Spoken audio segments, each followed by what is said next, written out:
What are you? I mean, what do you do? Un ours et une souris, ça va pas, enfin c'est pas... C'est pas quoi? C'est pas convenable, ça se fait pas. Les ours en haut et les souris en bas, c'est ça? Eh ben oui, depuis toujours c'est comme ça, voilà. Mais comment tu fais pour être aussi con, bordel? Je me vois mal parler de mon âme avec vous. Et vous, qu'est-ce que vous faites dans la vie? Je suis critique à Objectif 32. Critique de quoi? Du cinéma. Ah bon? Et votre objectif, c'est d'avoir 32 lecteurs? Espèce de hippie de merde. À qui la faute, monsieur le commissaire? Hein? Moi, je roulais tranquillement, doucement, à ma droite. Et c'est monsieur qui brûle un stop et qui m'emplâtre. Écoutez tous, ou bien vous arrêtez vos micmacs, ou bien je sors les dossiers tout de suite. L'Infini Détail, le podcast, nouvel épisode aujourd'hui consacré au Snyder Cut de Justice League, la réponse du DC Universe aux Avengers de Marvel qui a connu, comme on va le voir, une genèse assez chaotique pour un résultat dont on va discuter avec ma complice Mathilde Lemaire. Salut Mathilde. Salut Guillaume. Comment ça va? T'es contente de venir parler de Zack Snyder et de super-héros? Je suis contente de les avoir vus, tu sais, que ce soit derrière moi, et maintenant on peut en parler. C'est bon, on va exorciser tout ça. Avant d'aborder un aussi gros morceau, on va annoncer la couleur, par honnêteté. Premièrement, on ne va pas aborder ici l'intégralité du DCU, il sera question exclusivement du travail de Zack Snyder. Autrement dit, si on fait des parenthèses développées sur d'autres films que le Snyder Cut, elles concerneront Batman v Superman, l'Aube de la Justice, le Justice League de 2017 et éventuellement Man of Steel. Autre chose, le Snyder Cut dure 4 heures, on ne va pas décortiquer le film plan par plan, mais plus volontiers s'arrêter sur des points spécifiques, un peu comme on a pu le faire lorsqu'on a étudié, toi et moi, le Director's Cut de Midsommar, dans un précédent podcast. Et autre chose d'important, c'est qu'on a, toi et moi, un rapport au super-héros qui est si proche et si lointain à la fois. Je sais que moi, on s'en est détachés tous les deux, et toi, plus vite que moi. Oui, je pense que t'es un peu plus indulgent d'une manière générale. Bah, je suis le good cop de l'équipe. C'est ça. Oui, alors moi, les super-héros, je trouve ça assez nul. Voilà, je le dis en toute franchise, au risque de heurter nos auditeurs. C'est généralement beaucoup trop superficiel et beaucoup trop manichéen pour être crédible à mes yeux. Et c'est vraiment une question de crédibilité, en fait. C'est-à-dire que je ne crois pas à ce que je vois, à l'histoire. Alors, mon point de vue est celui d'un profane, comme toi, je pense, parce que je n'ai jamais lu de comics. Pareil. Voilà, donc, on voulait préciser ça aussi par honnêteté, c'est que c'est des regards de cinéphiles. On a découvert cette culture-là à travers les films de fin années 90, début 2000, donc Blade et les premiers Spider-Man. Et puis j'ajouterais que esthétiquement, ça ne me plaît pas tellement, cet univers. Je vais pas m'attarder sur les costumes moulants, ça a été dit et redit, c'est assez ridicule. Même ceux de dernière génération, comme les costumes des super-héros de Justice League, qui sont plus sobres, plus lourds, enfin on sent que ça pèse, quoi. Notamment, je sais pas ce que t'en as pensé, le costume de Batman. C'est vrai que ces énormes chaussures carrées, on dirait des gros pixels, enfin... Ouais, moi, ils l'ont fait massif. Après, il a un costume spécifique de nuit dans BVS, mais même dans le costume traditionnel, c'est vrai qu'ils ont souligné ça. C'est une masse, hein. C'est une vraie masse. J'ai vraiment eu l'impression de voir un bloc de béton. Je te jure que c'est l'effet que ça m'a fait.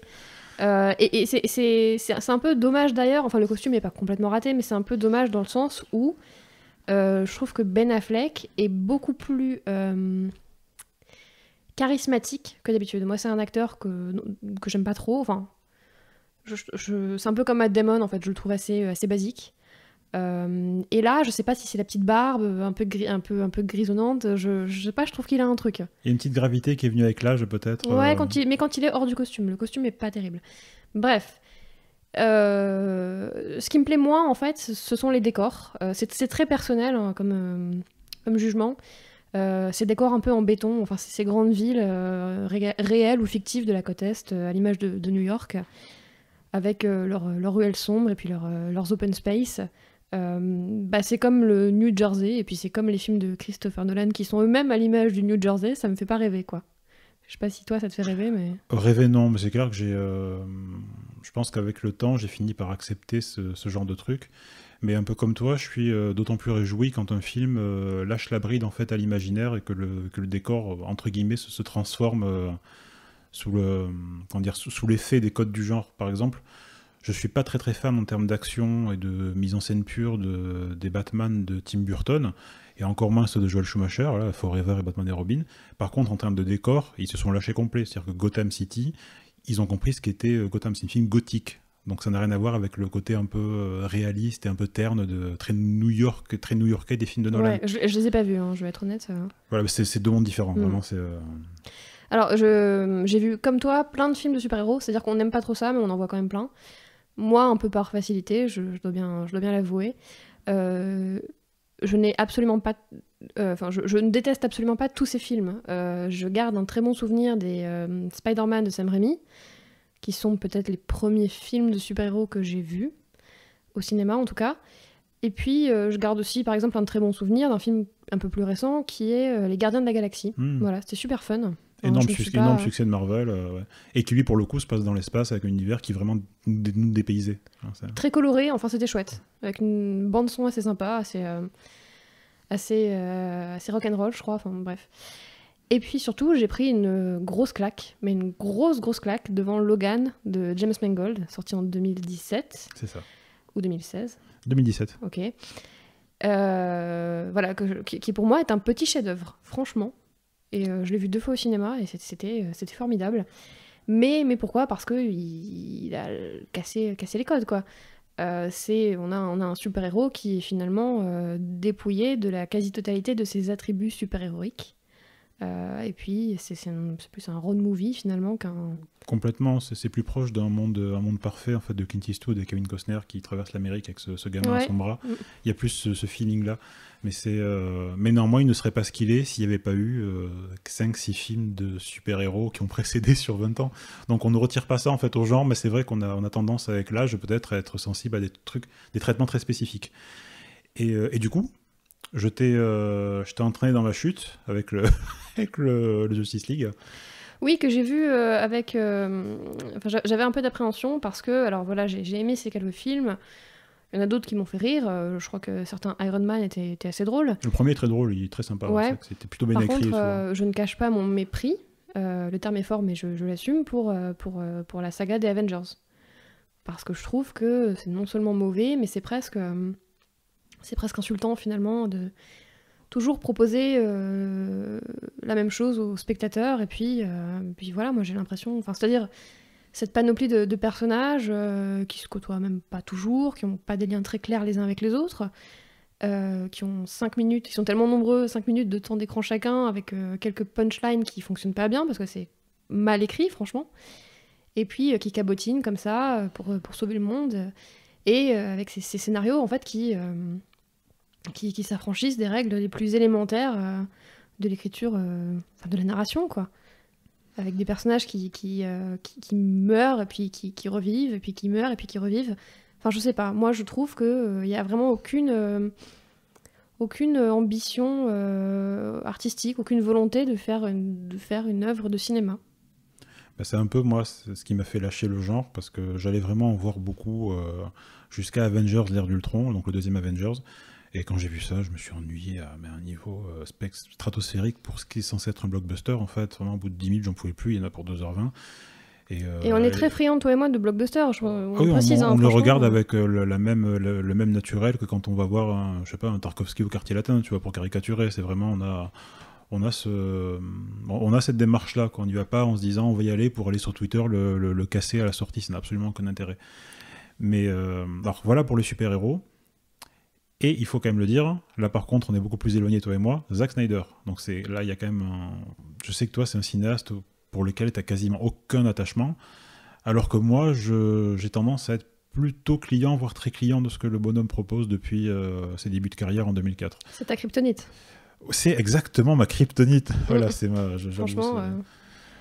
Grande faiblesse. Mais je le déteste pas du tout. J'aime bien son premier film, L'Armée des Morts. Le remake de zombies, j'ai bien envie de voir son dernier film, qui est aussi un film de zombies. Et alors moi, c'est surtout l'esthétique qui me plaît pas. Trop de filtres. C'est c'est très pompeux, je trouve. Je sais pas ce que t'en penses. Trop de ralenti, trop... c'est terrible parce que je suis d'accord, mais j'aime ça, moi. Ouais. je sais pas pourquoi ça me...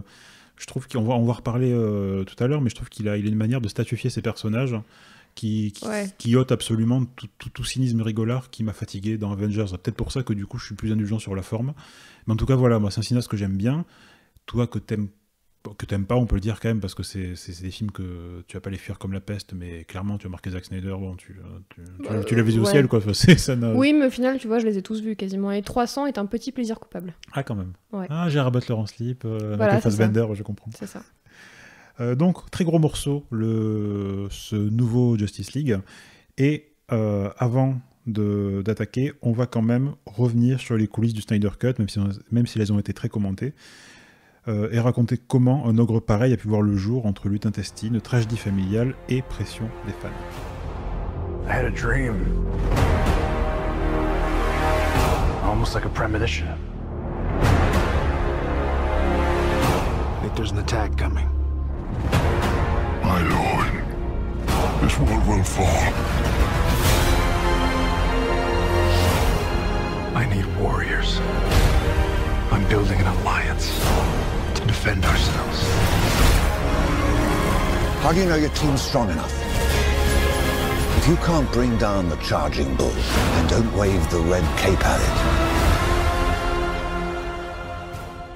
Lorsque Justice League débarque sur les écrans français fin 2017, ni la critique ni le public ne semblent s'y retrouver. Le public, plus que la critique d'ailleurs, s'était déjà montré hostile envers Batman v Superman, l'aube de la justice, qu'on appellera BVS par commodité. 21e siècle et réseaux sociaux obligent, on a su assez vite que Zack Snyder n'a pas pu terminer le film, même s'il reste crédité comme réalisateur. La version de Justice League qui est arrivée jusque dans nos salles, c'est celle qui a été terminée, retouchée par Joss Whedon, papa de Buffy contre les vampires, et surtout réalisateur du premier Avengers, le film qui a donné le là, en termes économiques et esthétiques pour les films estampillés Marvel après 2012, y compris, bien sûr, Avengers, l'ère d'Ultron, autre énorme succès signé Joss Whedon. Le Justice League de Whedon est si éloigné du projet d'origine que Zack Snyder n'a, a priori, toujours pas vu le film. Sa femme, Deborah Snyder, qui est également productrice, le lui a fortement déconseillé, après avoir regardé cette version dans une salle de projection des studios Warner, en compagnie de l'un des producteurs exécutifs, un certain Christopher Nolan. De cette séance privée, Deborah Snyder a dit « C'est une drôle d'expérience. J'ignore si beaucoup de gens l'ont vécu. Vous avez travaillé sur quelque chose pendant longtemps, puis vous partez, puis vous découvrez ce qui est arrivé à ce travail. Je savais que ça briserait le cœur de Zack. » Donc voilà, on a Joss Whedon qui a rompu avec la Marvel après 2 Avengers et qui passe chez le concurrent DC Comics afin de récupérer le projet Justice League qui menaçait d'exploser en plein vol. Si la Warner avait semble-t-il déjà fait savoir son envie de réorienter le DCU vers quelque chose de plus familial, c'est pas ce désaccord qui a fait fuir Zack Snyder, mais malheureusement un événement beaucoup plus tragique, le suicide de Autumn Snyder, sa fille adoptive d'à peine 20 ans. La production a bien sûr autorisé Zack et Deborah à prendre congé du tournage, ce que Zack Snyder refuse au premier abord, jugeant, je cite, que c'était cathartique de retourner au travail. Le cinéaste finit néanmoins par quitter le projet sur ces mots. Les exigences de ce boulot sont assez intenses, et ces derniers mois, j'ai réalisé qu'il fallait me retirer du film pour être avec ma famille, qui a vraiment besoin de moi. Ils traversent tous un moment difficile, je traverse un moment difficile. Pendant ce temps-là, côté production, les propos du patron de Warner Bros, Toby Emmerich, se voulaient plus rassurants. Les ajouts seront minimes et devront respecter le style, le ton et le modèle mis en place par Zack. Nous n'allons pas introduire de nouveaux personnages, ce sont les mêmes dans quelques scènes additionnelles. Il passe le relais à Joss, mais le parcours a déjà été défini par Zack. Je continue de croire que, malgré la tragédie, nous sortirons un grand film. Bon, le résultat à l'écran contredit un petit peu ces déclarations, d'autant que Joss Whedon lui-même n'a donc pas souhaité être crédité comme réalisateur. La bonne nouvelle dans ce triste climat professionnel et privé, c'est qu'à l'occasion d'un paradoxe fabuleux, la chose la plus nocive, la plus anti-créative qui soit arrivée à Hollywood, à savoir le mariage entre communauté de fans et réseaux sociaux, a cette fois donné naissance à une action bienveillante envers un créateur, quémandé, réclamé à corps et à cri la sortie du fameux Snyder Cut que l'on découvre donc chez nous en 2021. Le hashtag Release the Snyder Cut a fait une telle publicité gratuite pour ce film alors inexistant que Warner a senti l'occasion de mettre sur pied un projet unique et sans précédent, la sortie non pas d'un nouveau montage de Justice League, mais littéralement d'un nouveau film Justice League sur lequel, cette fois, Zack Snyder aurait tout contrôle. D'ailleurs, petite parenthèse, il croyait tellement au potentiel économique de l'opération et à la publicité gratuite en fait qui a été faite par les fans, que le film est sorti le 18 mars uniquement à la vente en VOD et qu'il a été à la location uniquement le 31, générant, on l'imagine, de gros bénéfices pour tous les fans qui voulaient voir le film dès le jour de sa sortie. Alors, je parlais de projet unique et sans précédent pour la mise en chantier du Snyder Cut. Or, il y a un précédent, alors certes pas à l'échelle d'une aussi grosse production, mais déjà chez Warner Bros. Et ce précédent, c'est L'Exorciste au commencement, sorti en 2004. Alors on va pas s'attarder 1 heure dessus, mais petit rappel, L'Exorciste, l'original de 73, signé William Friedkin, est ressorti en salle en 2001, agrémenté de quelques scènes inédites, rapportant la bagatelle de 100 millions de dollars. Et les résultats box-office occasionnent la mise en chantier d'un prequel qui doit être réalisé par John Frankenheimer, le metteur en scène de French Connection 2, Un crime dans la tête ou encore du génial Le Train avec Burt Lancaster. Le cinéaste abandonne le projet pour cause de problèmes de santé et le film tombe ensuite entre les mains de Paul Schrader, scénariste de Taxi Driver et réalisateur de Blue Collar. Le studio n'est pas satisfait du premier montage, ils évincent carrément Paul Schrader et font appel au réalisateur de Die Hard 2 et Au revoir à jamais, Renny Harlin, pour retourner des scènes, ainsi qu'un groupe de 5 scénaristes pour opérer des réécritures. Résultat, L'Exorciste au commencement a été retourné par Renny Harlin, et on se retrouve avec 2 films différents qui ont chacun coûté autour de 40 millions de dollars, mais c'est bien entendu le film de Renny Harlin, qui est sorti en salle fin 2004. A noter que le entre guillemets Paul Schrader Cut existe, plus connu sous le nom de Dominion Prequel to the Exorcist, Warner l'ayant sorti en DVD quelques années après la version de Renny Harlin. Donc, revenons à nos moutons. Justice League 2017, retouché par Whedon, sort en salle et dure 2 heures. Justice League 2021, sous contrôle de Zack Snyder, sort directement en VOD et se paye le luxe d'un montage de 4 heures. On passe donc d'une production remaniée aux 3/4 par Joss Whedon à un film qui, pour le moment, est le long-métrage de super-héros le plus long du XXIe siècle. Et j'ai envie de terminer cette introduction sur les déclarations d'un exécutif de la Warner au sujet du cut de 2017 et qui a voulu rester anonyme. Quand on a vu ce que Joss a fait, on était sidérés. Le voleur sur le toit au début, c'était tellement niais, tellement vilain. La famille russe à la fin, si inutile et hors sujet. Tout le monde le savait. C'était bizarre car personne ne voulait admettre la merde que c'était. On comprend que l'exécutif ait souhaité garder l'anonymat, c'était peut-être Christopher Nolan d'ailleurs, allez savoir. Sur ces bonnes paroles, entrons dans le vif du sujet. Quels sont les mérites de cette nouvelle version? Est-ce que le Snyder Cut se distingue véritablement du film de 2017? Et au fond, qu'est-ce qui les sépare, ces 2 films? Moi j'ai envie de dire qu'un abîme les sépare, le tombeau. Je cite ici la préface des Contemplations de Victor Hugo. La citation exacte, c'est « Autrefois, aujourd'hui, un abîme les sépare, le tombeau ». Autrefois et aujourd'hui, ce sont 2 chapitres ou 2 parties de l'œuvre. Que veut-il dire par là? Ce qu'il veut dire, c'est que c'est une œuvre qui est en grande partie dédiée à sa fille, qui est morte. Et Victor Hugo tente de faire le deuil à travers cette œuvre. Et donc, qu'est-ce qui sépare les 2 Justice League? Clairement, tu l'as dit, c'est la mort de la fille de Zack Snyder. Complètement. Alors, je sais pas si l'œuvre en elle-même fait écho à ça. Il n'est pas vraiment question de la perte d'un enfant. Il est en revanche beaucoup question de la perte d'un parent.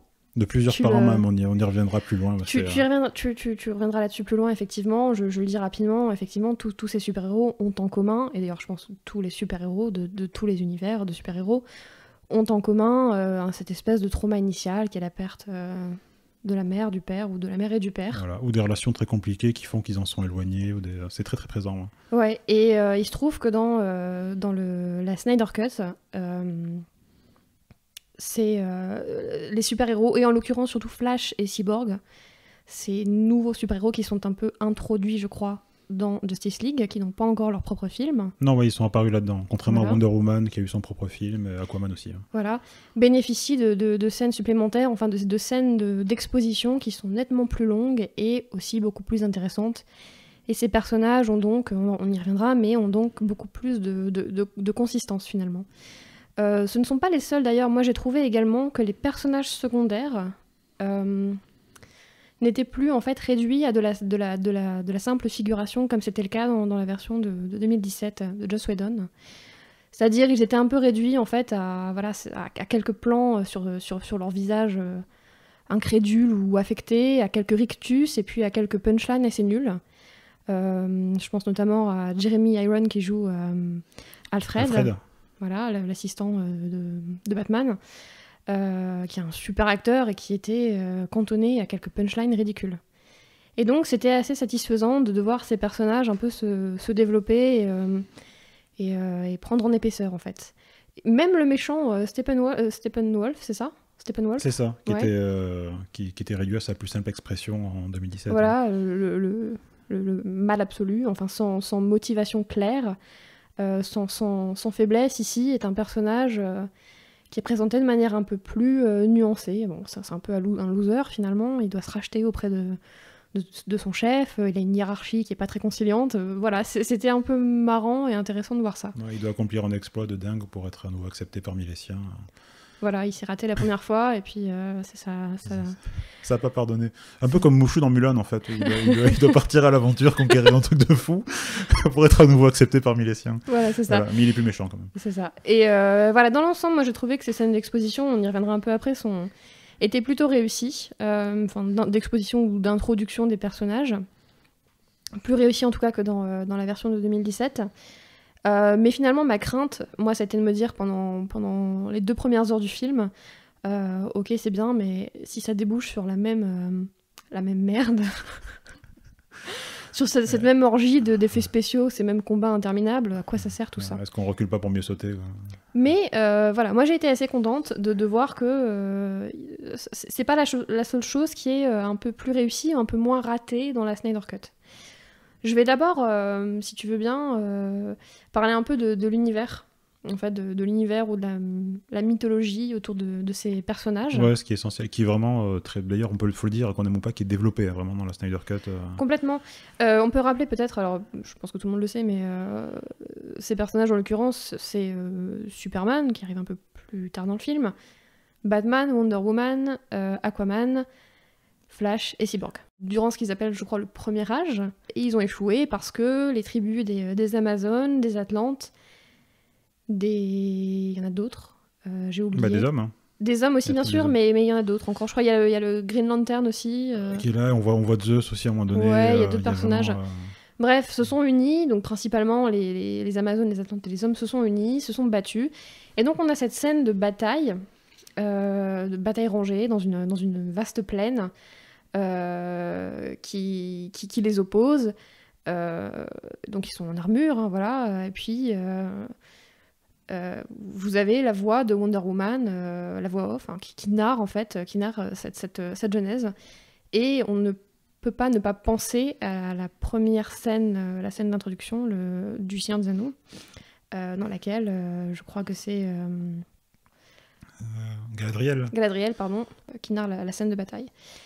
Puis il n'y a pas que ça, donc voilà, il y a cette espèce de mythologie, les décors.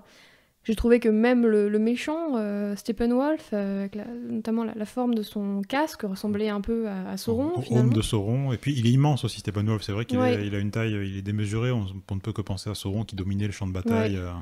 Ouais. Alors toute proportion gardée, parce que Zack Snyder n'est pas Peter Jackson, mais le lien est assez fort pour être souligné. Ouais. Je fais un petit encart dans l'encart pour dire que... moi j'ai trouvé que ce personnage ressemblait beaucoup au Gritch d'Hyperion de Dan Simmons. Je sais que tu ne l'as pas lu encore. Pas encore. Mais si quelqu'un l'a lu, et si quelqu'un a vu la ressemblance, dites-le moi. On a besoin de précision parce que j'ai pas pu réagir. Tu l'as mentionné quand on prépare un peu le podcast. Et c'est vrai que moi, il a une armure d'ailleurs qui est plus jolie dans la Snyder Cut que dans la version de 2017, qui est un peu plus brillante en fait, chromée, une espèce d'armure chromée faite de fines lames mouvantes. L'armure est mouvante, c'est assez joli. Moi j'ai trouvé assez joli c'est étonnant comme design. C'est vraiment marqué et c'est pas le mot que je cherchais. Racé en fait. On sent qu'il a cette armure, il n'y a que lui qui peut la porter. Le personnage était esthétiquement assez anonyme en fait dans le code de 2017. C'était pas au-delà de sa pauvreté narrative. C'est vrai que bon, il apparaît à l'écran. La voix est pas trop mal, mais après tu le retiens pas quoi. Alors que là. C'est imposant. Et donc j'ai trouvé qu'il ressemblait beaucoup au Gritch d'Hyperion. Le Gritch est le grand méchant de la saga Hyperion de Dan Simmons, qui est une saga de science-fiction formidable, voilà, que je conseille. Bref, je reviens donc à la comparaison avec Le Seigneur des Anneaux. En dehors de cette scène de bataille, de cette genèse, bon, vous avez évidemment, donc à l'issue de cette bataille, 3 cubes sont laissés sur Terre par l'armée de Darkseid. Ce sont les cubes de pouvoir. Et ces cubes sont répartis entre les tribus, donc les Amazones, prennent un cube, les Atlantes prennent un cube et les hommes prennent un cube. Bon, évidemment, ça m'a aussi fait penser aux anneaux, du Seigneur des Anneaux. L'idée étant que les cubes fusionnent pour n'en former qu'un, donc c'est le cube qui est là pour les gouverner tous, en quelque sorte. C'est ce qui permet en fait à Darkseid alors le mot est faible, mais de terraformer, les planètes où il arrive, de les dominer en fait donc d'un seul. C'est le pouvoir absolu, mais qui n'a pas d'incidence si les cubes sont donc séparés les uns des autres. Et puis il y a 2 scènes qui m'ont aussi fait penser au Seigneur des Anneaux, et qui sont inédites, ou en tout cas plus longues dans la Snyder Cut. Il y a d'abord la scène des feux d'alerte. Alors je crois que celle-là est présente dans la version de 2017. On le voit dans le film de Joss Whedon, ouais. Mais, quand le méchant Steppenwolf récupère le cube qui avait été confié aux Amazones pour prévenir les hommes, pour prévenir Wonder Woman, qui est une Amazone, sa tribu, si on peut dire, son peuple, envoie une flèche de feu qui, dans cet autre monde, qui met le feu, je crois que c'est le Parthénon. Et qui traverse en fait des milliers de kilomètres pour arriver jusqu'au monde des hommes, et donc... Pour l'alerter, alors évidemment... Pour alerter Wonder Woman qui est partie dans le monde des hommes. J'ai pensé forcément à cette scène du retour du roi, qui est en plus, je crois, ma scène préférée du Seigneur des Anneaux. Et il y a une autre scène qui, celle-là, est inédite et qui est une belle scène, que moi j'ai bien aimée, qui est au tout début du film, qui se déroule, alors je crois que ça se passe en Islande. En Islande, lorsque Ben Affleck essaie de recruter Arthur Curry, alias Aquaman, au fin fond de village islandais. Voilà, Aquaman vit avec une communauté dans un petit village au fin fond de l'Islande, et après avoir rencontré Batman, il s'en va. Il refuse en fait d'entrer dans la Ligue, ce qui ne s'appelle pas encore la Ligue. Et donc dans le Whedon Cut, on le voit s'en aller, il y a tellement une traînée d'eau, on le voit, on imagine qu'il nage en fait, qu'il s'en va depuis le rivage. Ouais, il s'en va à la nage, voilà. Dans le Snyder Cut, je vais te laisser continuer là-dessus, on ne le voit pas s'en aller, il y a un plan de mémoire sur Ben Affleck, ensuite l'eau qui est calme, avec donc Arthur Curry qui est déjà parti. Ouais, je crois bien. Et donc, il y a une jeune Islandaise qui entonne un chant. Voilà, il y a un groupe, ce groupe donc, de villageois... se réunit au bord de l'eau, et puis une jeune fille blonde, avec des traits scandinaves, se met à chanter a cappella, un chant d'adieu, on imagine. Et ça m'a fait penser à cette belle scène, qui est aussi une scène de la version longue du Seigneur des Anneaux, dans laquelle Éowyn chante à l'enterrement ou après l'enterrement de son cousin. C'est à l'enterrement. Voilà. Avec le peuple du Rohan. Avec une photo très similaire, parce qu'évidemment, le Seigneur des Anneaux et surtout le Rohan rappellent aussi un peu les terres scandinaves. Enfin, forcément, c'est aussi très inspiré de toute la mythologie scandinave. Alors, je précise, voilà, je fais cette comparaison entre le Seigneur des Anneaux et Justice League. Encore une fois, j'enfonce quelques portes ouvertes. Je sais que ce sont des récits qui s'inspirent des mêmes mythes, évidemment. Simplement, j'ai trouvé qu'il y avait dans la mise en scène quelque chose d'assez similaire. Voilà. Donc voilà, on a un univers dans la Snyder Cut qui est moins superficiel. C'est un peu plus travaillé. Et puis moi, ce qui m'a plu aussi, c'est... Ça fait sens en plus, parce que c'est les deux, le Seigneur des Anneaux comme lui, parlent de l'union de personnages disparates qui vont devoir lutter contre le mal. En fait, exactement, bien sûr. Oui, c'est vrai. C'est que c'était tellement bien. Enfin, je sais que j'aurais pu le dire. Moi, j'enfonce la porte qui a déjà été ouverte 3 fois, tu vois. Je suis comme ça. Non, mais tout à fait, tout à fait. Et c'est très bien que tu dis ça, parce que précisément, alors, j'ai un peu de mal avec les films de super-héros. J'ai encore plus de mal avec les films qui réunissent plusieurs super-héros, plusieurs univers. C'est une espèce de méga-univers, quoi. C'est crossover. Parce que je trouve ça, c'est souvent très hétéroclite, ça fait un peu patchwork, ça fait un peu gloubi-boulga. et c'était le cas dans la version de Joss Whedon. Et ici, même si on a des mythologies, alors scandinaves, grecques, enfin, ça se marie pas forcément très bien.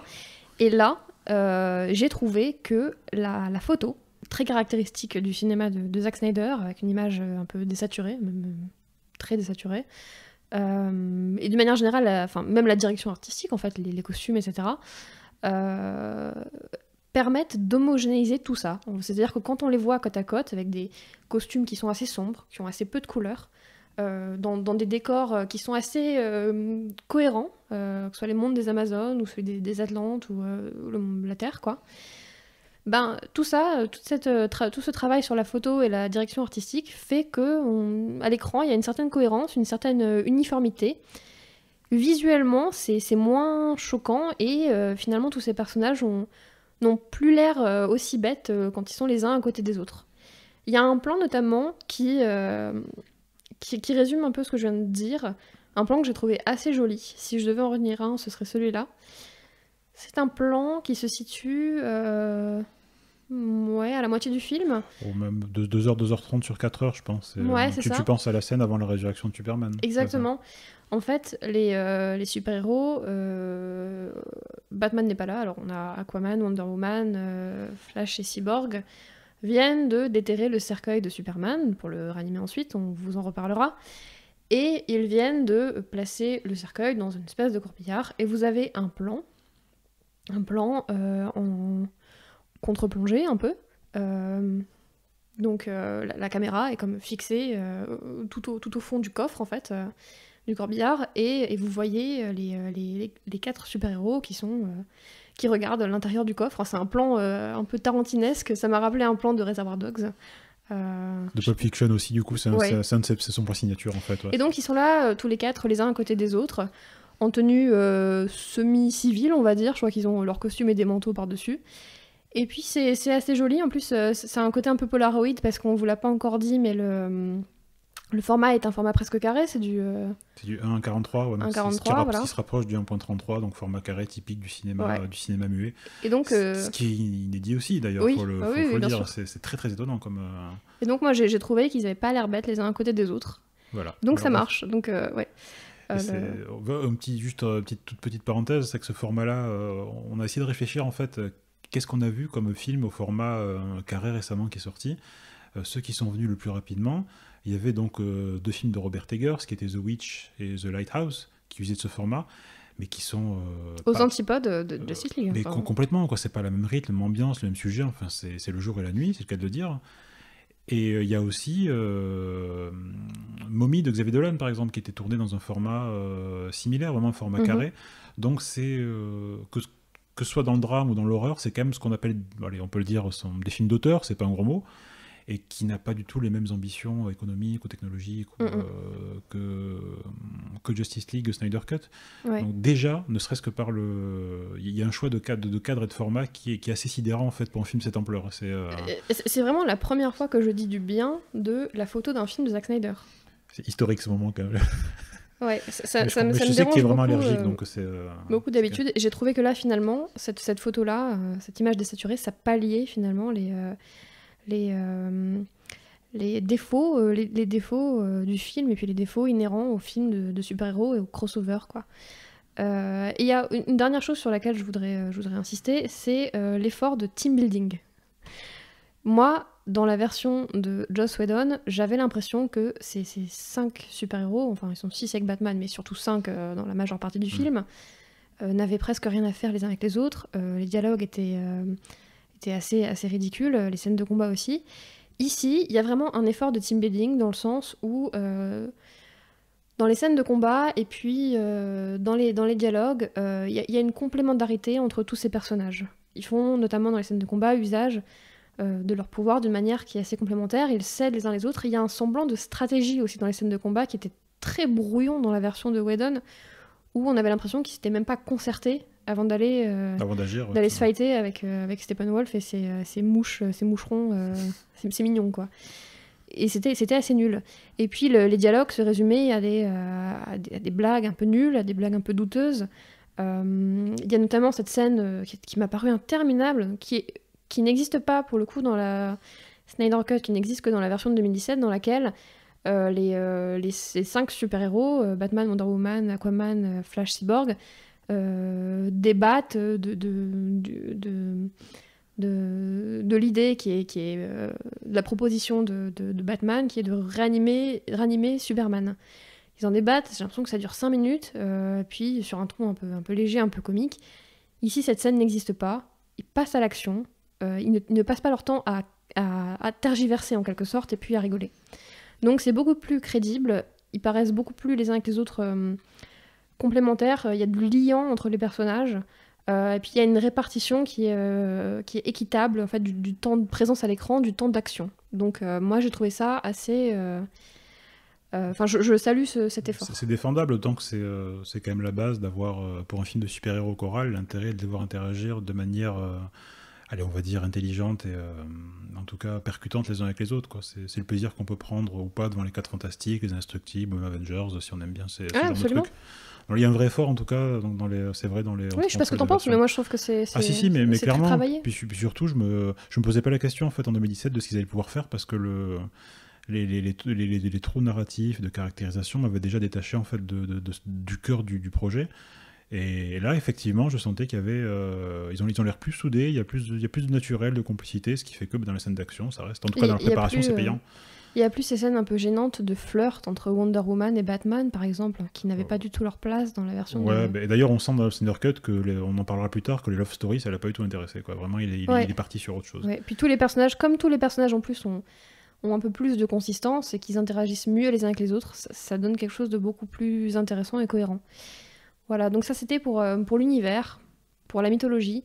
Et puis maintenant, on va vous parler un peu de l'action, quoi. Du récit, ouais, de ce que ça... Alors vous le savez déjà, on l'a mentionné, donc notre ami Steppenwolf, aux ordres de Darkseid, doit récupérer 3 cubes disséminés aux 4 coins du monde, dont un qui est sur Terre, pour récupérer ceci mille à notre pouvoir et conquérir un peu plus de planètes. Il faut savoir que le Whedon Cut de 2017 débutait sur une scène qui n'existe plus, où on voit Batman sur un toit attraper un des sbires volants de Steppenwolf, sous le regard et l'humour un peu au ras des pâquerettes d'un voleur, voilà, qui est sur les toits de Gotham City.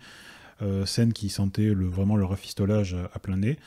Vous pouvez complètement oublier cette mise en bouche. Le Snyder Cut, lui, débute sur la mort de Superman, donc il fait un petit peu de rétropédalage.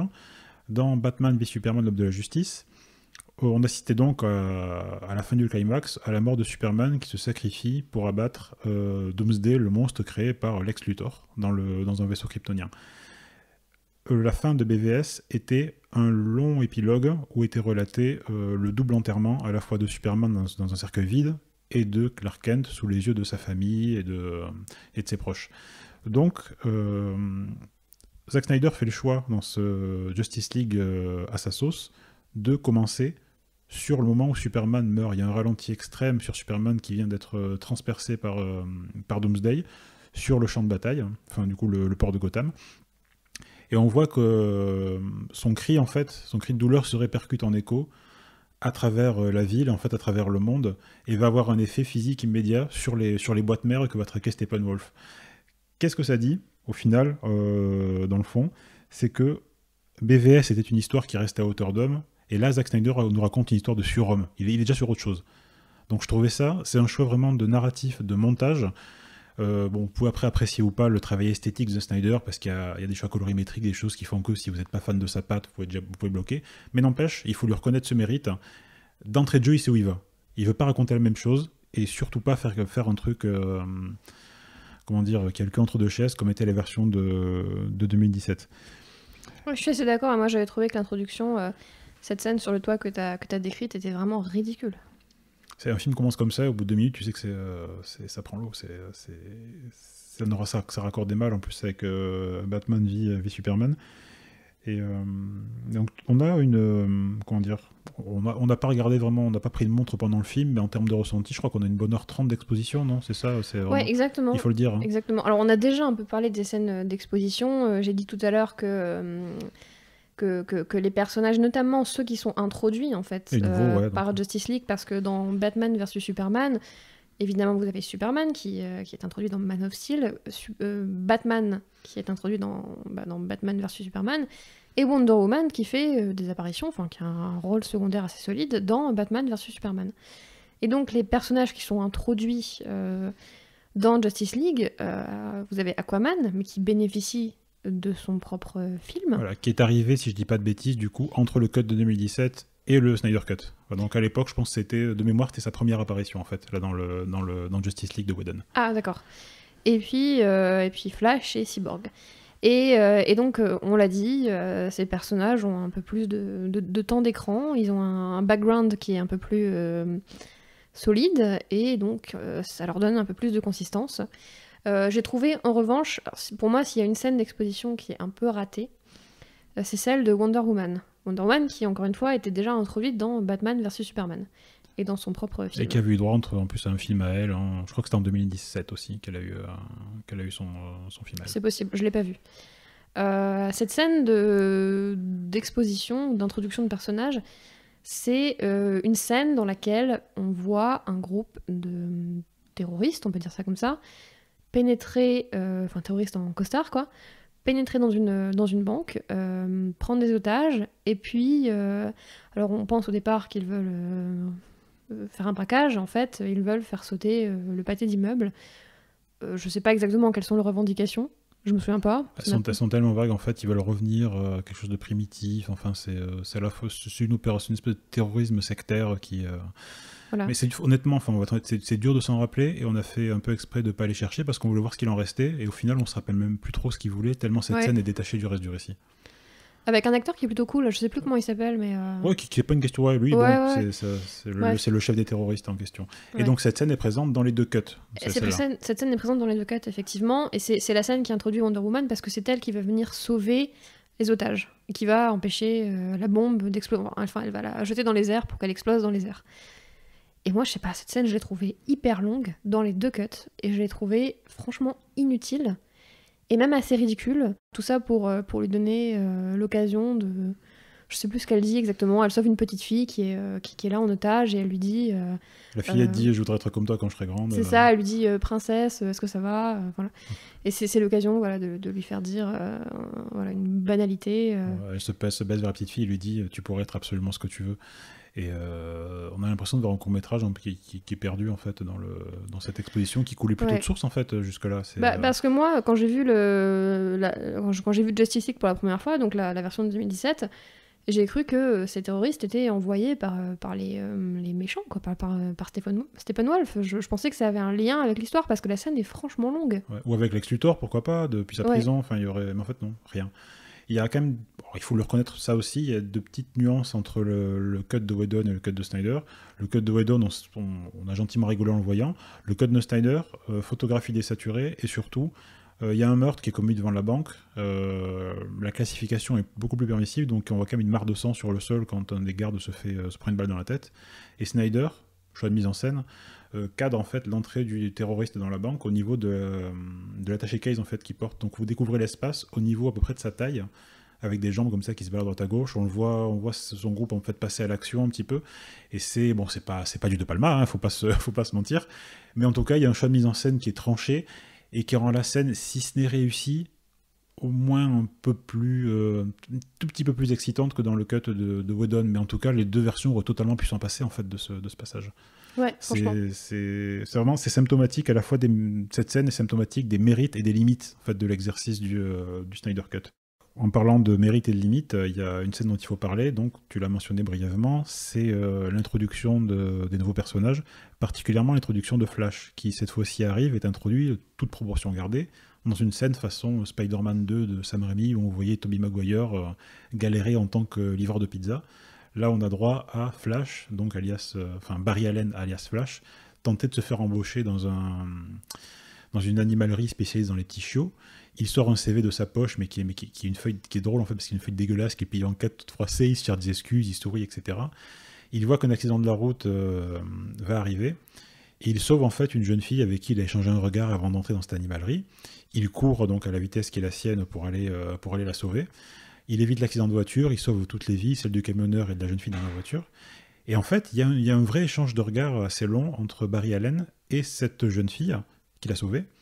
Et donc on imagine très naturellement qu'il va y avoir peut-être une histoire d'amour entre eux, quelque chose proche du rapport qu'avait Tobey Maguire avec Kirsten Dunst dans les Spider-Man, un rapport pas de voisinage, vu que ça aurait été un drôle de hasard qu'ils habitent à côté, mais au moins une histoire d'amour, quoi. Et en fait, ça, c'est une piste qui est totalement abandonnée, parce que cette jeune fille, on ne la reverra pas, alors même que le film dure 4 heures. Je sais pas si ça t'a paru aussi... Si, j'ai été étonnée. En fait, mais j'y ai pensé sur le coup, et puis après, j'ai oublié, quoi. J'ai oublié. Après, je me suis demandé si, parce qu'il n'a pas encore de film, il me semble, Flash. Je me suis demandé si c'était pas le Non, moyen peut-être. d'introduire voilà, l'histoire qui sera développée dans ce futur film, enfin un film qui devrait, je sais pas, si c'est un projet, Oui, j'imagine. je pense que de toute façon, ils vont tous avoir droit, à mon avis. Alors honnêtement, je suis pas trop. Moi, ça fait longtemps que je suis plus le planning de Marvel et DC, donc je vois les films quand C'est ils vrai sortent. Ouais, j'ai pas mon appli. Tu suis le planning de Avatar. Ouais, le planning Avatar, mais ça fait 12 ans que je suis épuisé du planning d'Avatar. Un jour. Et donc en fait, autant les braqueurs dans la scène avec Wonder Woman que la jeune fille sauvée par Flash dans cette introduction, ben c'est un peu c'est des fusils de Tchekhov qui tirent à blanc un petit peu en fait, quand on ne voit pas ce qui se passe. Il y a un truc qui est amorcé, puis c'est vraiment ça. Il n'y a pas d'incidence sur le reste des événements. Et ce sont deux choix narratifs ou absence de choix narratifs qui disent là encore combien les histoires d'amour ça intéresse pas Snyder en fait. Mais c'est évident pour moi. C'est quelque chose qu'il n'a pas envie de traiter. Et c'est pas du tout ce qui l'a motivé à faire ce film monstre. Et il y a aussi un petit élément qu'on va mentionner qui est très discret. Si notre mémoire est juste, il y a un plan chez Lois Lane sur un test de grossesse dans un tiroir aussi. Bah, je crois. Ouais. C'est ça, on n'a pas rêvé parce qu'on s'est trituré les méninges en fait pour se dire où est-ce qu'on a vu cette image en fait là. Peut-être qu'on a vu ça dans un autre film. Et qu'on n'est pas sûr. Si c'est le cas, on est désolé. Ouais, mais je suis quand même assez persuadé qu'il y a quelque chose qui est suggéré, comme quoi elle pourrait être enceinte, qu'il y a quelque chose. Ouais, je crois. Alors si c'est pas le cas, mais à culpa, mais en tout cas, ça dirait aussi à quel point les love stories en soi n'intéressent pas Snyder dans ce projet-là. D'ailleurs, les séquences entre Lois Lane et Superman sur 4 heures, elles durent quoi, 10 minutes? Je crois que c'est vraiment pas quelque chose qui... Oui. Il avait déjà exploré auparavant, il a pas envie de se répéter là-dessus. Il le développe pas pour le nouveau venu. Donc, et le flirt entre Wonder Woman et Batman a totalement disparu aussi de mémoire de ce cut. Fort heureusement. Heureusement pour nous, pour tout le monde. C'était pas ce qui avait de plus réussi. Donc voilà, des scènes d'exposition globalement assez réussies, en tout cas moins ratées que dans la version de Joss Whedon. Et entre ces scènes d'exposition, parce que ça s'étale sur 1h30 de film, si c'est pas 2 au heures, moins, ouais. Vous avez des scènes, je vais appeler ça des scènes d'action, c'est-à-dire des scènes qui font un peu avancer l'histoire, dans lesquelles la machine infernale se met en marche, c'est-à-dire que l'armée de Darkseid arrive sur Terre pour récupérer les cubes. C'est ça, les cubes. Exactement, ouais. Les boîtes mères. Les boîtes mères, voilà, c'est ça, je me disais bien qu'elles avaient un nom. Et notamment donc dans le monde de Wonder Woman chez les Amazones. Oui, voilà, donc on vous le disait, les Amazones, les Atlantes et les Terriens ont chacun leur cube. Et Steppenwolf s'attaque d'abord aux Amazones. Il arrive d'abord dans leur monde pour récupérer leur cube, qui est dans un temple protégé, gardé par des Amazones. Et là, moi, j'ai trouvé que c'était mieux amené. Voilà. Donc, alors les scènes sont présentes dans les deux cuts, du coup. Ça oui. autant chez Whedon que chez Snyder, mais là, il y a vraiment. Mais la scène est beaucoup plus longue dans la Snyder Cut, je crois. Il y a des scènes inédites, enfin des plans inédits plutôt. Et ça fait pour moi toute la différence parce que là, on a quand même des enjeux. C'est-à-dire qu'on va avoir l'impression que les Amazones résistent, qu'elles opposent de la résistance à Steppenwolf. Alors, elles se battaient évidemment déjà dans la version de Joss Whedon, c'est-à-dire que dans la version de Joss Whedon, elles lui remettent pas le cube en main propre, quoi, évidemment, elles se battent. Mais c'était tellement rapide que finalement on avait l'impression qu'elles pouvaient rien faire, enfin qu'elles étaient complètement démunies face à cette armée de démons, et là non, elles se battent vaillamment, et elles se sacrifient. Et on a l'impression que leur sacrifice n'est pas complètement vain, et puis surtout il y a des plans sur des visages un peu affectés, en fait, on sent qu'il y a un peu d'émotion, quoi. Des blessures aussi, je crois. On voit qu'elles se parlent entre elles aussi, on sent qu'elles ont vécu ensemble, qu'elles ont été entraînées, qu'elles sont prêtes à mourir. Ouais, il y a une vraie tendresse en fait qui se crée en 2 petites secondes. On voit qu'elles souffrent, on voit qu'elles se démènent, enfin c'est pas extraordinaire non plus, hein. Attention, mais c'est quand même beaucoup mieux que dans la version de 2017. Et pour moi, ça c'est vraiment super important, parce que c'est un truc que j'aime pas dans les films de super-héros, et notamment dans les Avengers. Alors vous allez me dire que c'est consubstantiel hein, du genre. C'est le fait que tout paraît simple. Vous avez dans ces films des enjeux qui sont des enjeux mais existentiels. C'est l'humanité qui est menacée, c'est la Terre qui est menacée, c'est l'univers qui est menacé, et en même temps tout ça est tourné en dérision parce que ces super-héros, ils souffrent pas, ils meurent pas, ou alors ils meurent et puis ils sont ressuscités. Ils ont pas l'air de faire des efforts, surtout dans Avengers où ça blague entre deux entre deux bourre-pif, voilà. Et donc, ça fonctionne tout seul, ça rentre comme dans du beurre, il n'y a pas de résistance. Et du coup, je sais pas, en tout cas sur moi, ça fonctionne pas. Je trouve ça hyper chiant. Je précise ici, parce qu'on n'a pas encore beaucoup parlé de Batman versus Superman, qui est une espèce de préquel à Justice League, en quelque sorte. Hein. Complètement, c'est la deuxième pièce de la trilogie, on peut appeler la Snyder Trilogy, quand même, avec voilà. Man of Steel et Justice League. Dans BVS, il y a... moi, je l'ai pas aimé, ce film, hein, je te l'ai dit. Précisons-le, ouais. T'as préféré, du coup, la Snyder Cut, étonnamment. Eh bah ouais, j'ai préféré la Snyder Cut de Justice League à BVS. Il y a quand même une réplique que j'ai notée, que j'ai retenue, parce qu'elle résumait un peu ce que je viens de vous dire, en fait, ma pensée. Dans cette scène, Batman et Superman sont en train de se battre. Batman est déterminé à détruire, tuer Superman. Et à un moment, il lui envoie une balle qui contient une espèce de gaz... C'est de la kryptonite, en fait, voilà, militarisée. C'est ça, de gaz de kryptonite. Du coup, Superman, il n'est pas en très bonne posture. Et Batman lui dit quelque chose comme respire, c'est la peur. Tu n'as pas de courage. Seuls les hommes ont du courage. Ou le courage est propre aux hommes. Et ça résume bien l'idée. C'est-à-dire qu'effectivement, tous ces super-héros n'ont pas de peur. Et donc pour moi, n'ont pas de courage. Et ce sont peut-être des super-héros, mais je trouve qu'il n'y a pas grand-chose de finalement très héroïque là-dedans. Et donc, j'en reviens à cette scène dans laquelle Steppenwolf se bat contre les Amazones et récupère le cube.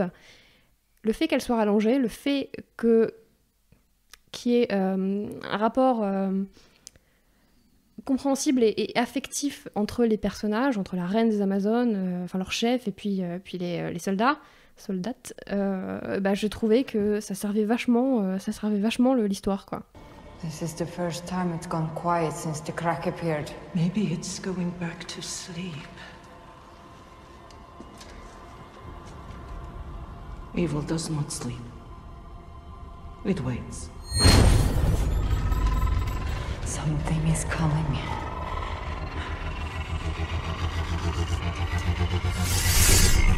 Prepare for battle!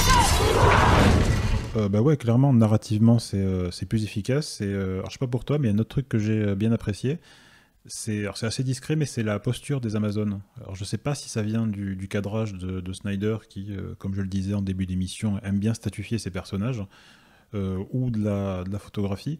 Mais en tout cas, la posture même des Amazones, qui attendent, qui assistent au réveil de la boîte à cause de la mort et du cri de Superman, il y a une tension en fait qui est créée que je trouve vraiment absente du Whedon Cut.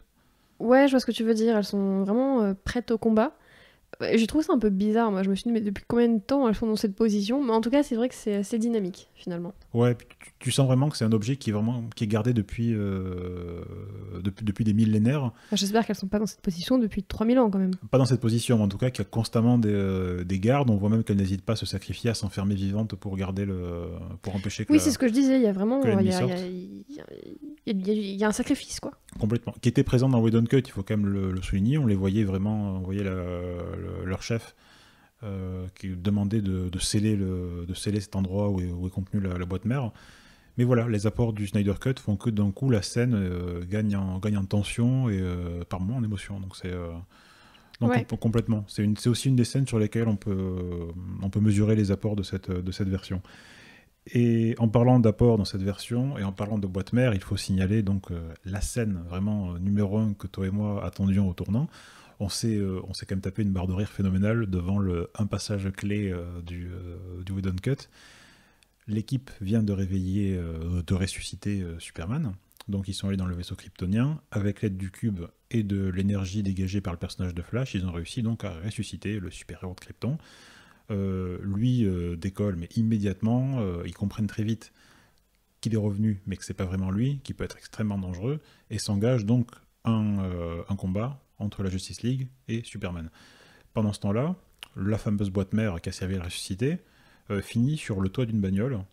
Ça, c'est formidable. Ah oui, non, mais vraiment dans un parking. On sait que c'est le parking de l'endroit où est le vaisseau kryptonien, Mais c'est filmé de manière tellement anonyme, je me suis dit, mais elle atterrit sur le parking du Leader Price. Mais c'est ça, c'était hilarant. Ouais, vraiment. Et à la rigueur, bon, le plan est un peu tristouné.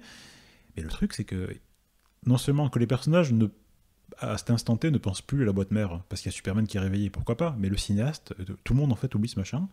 Et à la fin du combat, Steppenwolf débarque, s'en empare et se casse. Et là, il y a un plan ubuesque sur les faciès décomposés de Aquaman et Wonder Woman. Et ils sont limite en mode « Ah shit, on a oublié le cube. » C'est ça.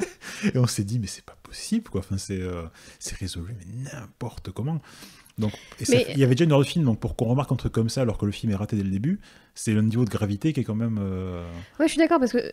désolé, hein, je refais la comparaison rapide avec le Seigneur des Anneaux. Dans le Seigneur des Anneaux, enfin, l'anneau de pouvoir est irrésistible.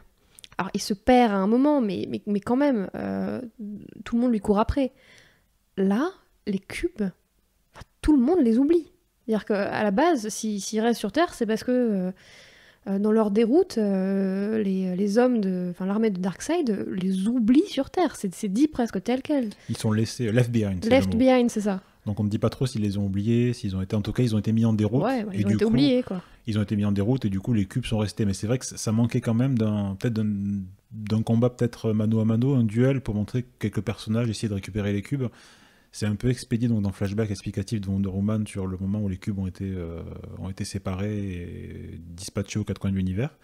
Et malheureusement, cette petite faiblesse, on en trouvait un écho, mais on trouve un écho dans le Whedon Cut au moment où le cube est complètement oublié et récupéré par le méchant, mais en un claquement de doigts. Donc, on attendait cette scène, on s'est dit, mais d'accord, le cube va donc atterrir sur le parking, que va-t-il se passer? Et bien, ma foi, il se passe quelque chose. C'est le père de Cyborg qui va récupérer le cube, qui sait le danger que ça représente. Et avant que Steppenwolf ne débarque, il va faire en sorte de le faire surchauffer grâce aux appareils qu'il a à sa disposition, afin que la Ligue ensuite puisse le repérer parce qu'il sait que c'est fichu et que Steppenwolf va sûrement le récupérer. Où est l'apport majeur? C'est que le père, dans cette opération, meurt et se sacrifie sous les yeux de Cyborg pour faire surchauffer cet engin mortel.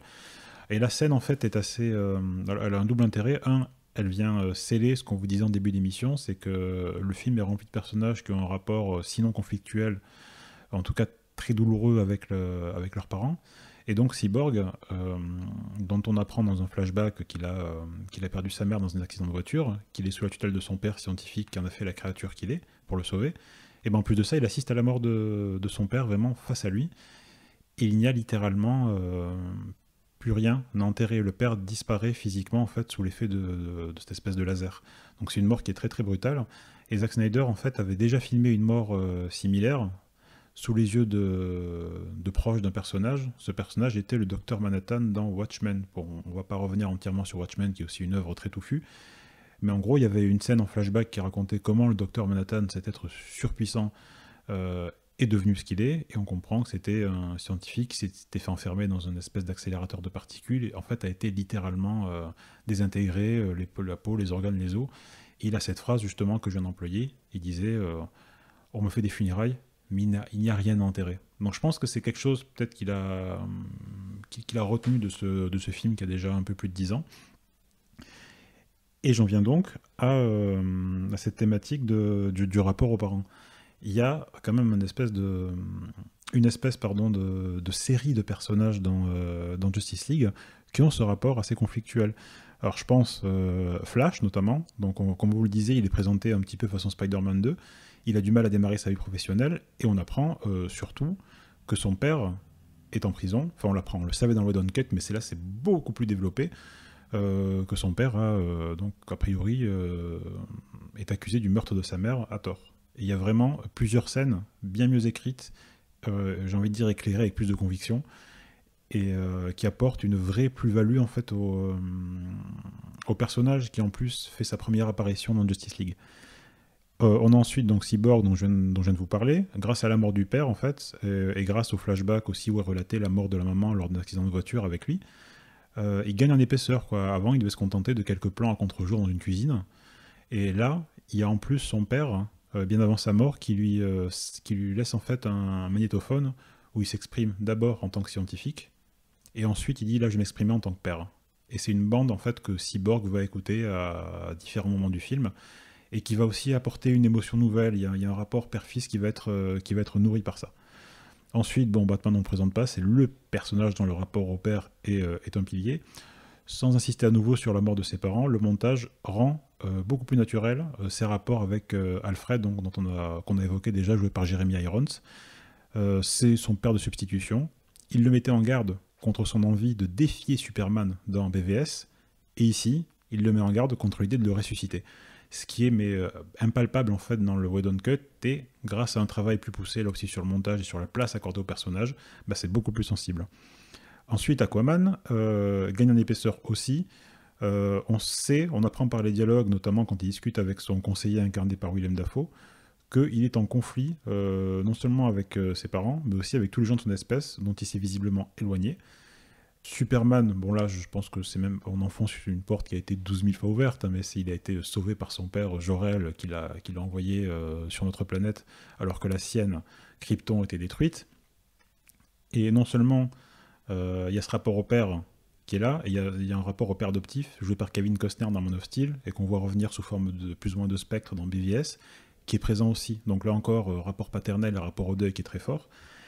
Et enfin, de manière détournée, Wonder Woman, on la voit le temps d'une fugace vision du futur qu'a Cyborg, où Cyborg voit tous ses amis, toute la Ligue échouer face à Steppenwolf. Il voit en fait ses amis mourir, et parmi eux, on voit Wonder Woman qui est hissée sur un bûcher gigantesque devant l'œil de ses consoeurs, qui sont toutes en larmes et qui pleurent sa disparition. Donc, mis bout à bout, en fait, et notamment cet ajout-là, cette scène absolument ridicule de la boîte mère récupérée par Steppenwolf, et là, elle donne lieu à un tour de vis narratif supplémentaire qui vient consolider en fait cette impression, je crois, qu'on a d'un film qui est plus ambitieux et plus tenu, vraiment, que ce à quoi on a pu assister il y a 4 ans. Oui, je partage ton analyse. C'est très intéressant, et c'est aussi ce que je disais au départ. Ils ont en commun cette espèce de trauma initial qui est la perte du père ou des parents. Bon, après, c'est quand même assez facile, finalement. Ah oui, c'est pas c'est un ressort dramatique assez banal, quoi. C'est un truc qu'on trouve, par exemple, dans toutes les séries asiatiques, les dramas coréens, japonais... Je sais que tu fais un podcast sur les dramas, donc ça viendra. Non, mais dès que le registre est dramatique, pour donner un peu à la fois de liberté aux personnages et un peu de profondeur, c'est simple, on en fait un orphelin, quoi. Ils sont tous orphelins, tout le temps. Mais c'est intéressant, et puis c'est d'autant plus intéressant. Alors tu parlais de cette scène dans laquelle le père de Cyborg récupère le cube, et finalement se sacrifie pour la cause, en fait. Il y a une autre scène qui est intéressante, c'est celle dans laquelle... C'est la première scène de combat entre la Justice League et Steppenwolf. Steppenwolf a enlevé... Donc c'est avant la scène du cube qui tombe sur un parking. Bien avant. Bien avant. Il a enlevé diverses personnes, en fait, sur lesquelles le cube a laissé une espèce de trace. Parce oui, qu'ils ont été en contact avec eux, donc il les kidnappe un par un pour leur faire dire où ça Voilà, il a pris en otage tout un groupe de personnes pour les faire parler, pour essayer de trouver le cube. Et parmi ces personnes, il y a le père de Cyborg, qui est un scientifique. Qui donc évidemment a manipulé le cube, puisque c'est grâce à ce cube qu'il a créé Cyborg. Et qu'il a sauvé son fils, du coup, de ses mutilations après l'accident. Et donc la Justice League se retrouve... donc ça se passe, tu m'as dit, je crois, sous le port de Gotham City. De mémoire, oui. Dans une espèce de sous-sol. Ouais, c'est sûrement les espèces d'égouts vraiment très profonds qu'il y a sous le port de Gotham City, ou pas loin. En tout cas, il y a le fleuve qui passe et on a nos 5 super-héros, donc Superman n'est pas encore ressuscité, qui observent la scène. Et dans la version de Joss Whedon, la scène est grotesque. On a l'impression qu'ils n'ont pas vraiment de stratégie. Et finalement, comment est-ce que le combat s'enclenche ? Il y a Flash qui fait une petite blague en disant moi j'ai pas signé pour ça, je sais pas me battre, j'ai pas envie d'y aller, et Batman lui répond mais vas-y, sauve au moins une personne et après si tu veux casse-toi. Évidemment il va tous les sauver. Ici c'est Cyborg qui voit que son père est menacé et qui en fait lance les hostilités sans prévenir ses camarades, qui se lancent dans la mêlée, en fait. Et c'est quand même beaucoup plus intéressant. Et beaucoup moins brouillon. Et comment ça a du sens en fait. Là d'un coup c'est un conflit, bon, la scène est ce qu'elle est, elle est quand même... elle est plus léchée, plus efficace chez Snyder, mais il n'y a pas de... Dans la durée, je crois pas qu'il y ait une différence absolument phénoménale, par contre.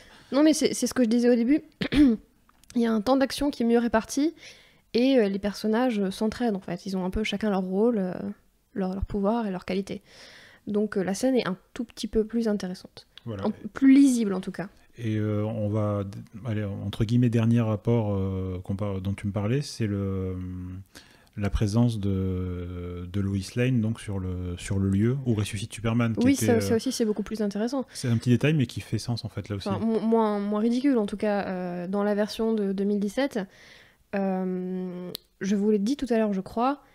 La Justice League, il y a eu un débat entre les 5 super-héros sur la ressuscitation de... la résurrection. La résurrection de Superman. Et dans la version dans la Snyder Cut, il n'y a pas de débat. C'est-à-dire qu'ils y vont et ils sont pas vraiment préparés, ils savent pas vraiment peut-être à quoi s'attendre. Ils s'attendent pas forcément à ce que Superman se réveille un peu en colère et un peu déboussolé et les attaque finalement. Et donc dans la version de 2017, comme ils s'attendent à cette réaction de Superman, à ce que ça se passe mal, Batman a un espèce de plan B, et son plan B c'est Lois Lane, c'est-à-dire que il va la chercher, et en espérant qu'elle réussisse à calmer Superman, en fait finalement il l'envoie un peu dans la gueule du loup, et puis s'il la reconnaît pas et qu'elle se fait éclater, ma foi, et bah tant pis pour elle. Perte et profit. Et c'est un peu nul en fait. Ici non, c'est une coïncidence, elle se trouve sur les lieux de l'altercation, en fait, qui est une espèce de... Il y a une statue en fait, de Superman. C'est un mémorial, en fait. Voilà, un mémorial à côté du vaisseau. Et donc, il se trouve qu'elle est là par coïncidence, parce qu'elle s'y rend tous les jours, ou toutes les semaines, ou voilà, depuis la mort de Superman, pour se recueillir. Et donc, elle est là quand Superman est ressuscité. Et c'est effectivement parce qu'il la voit qu'il arrive à se calmer. Enfin, ils s'envolent ensemble pour le Kansas, quoi.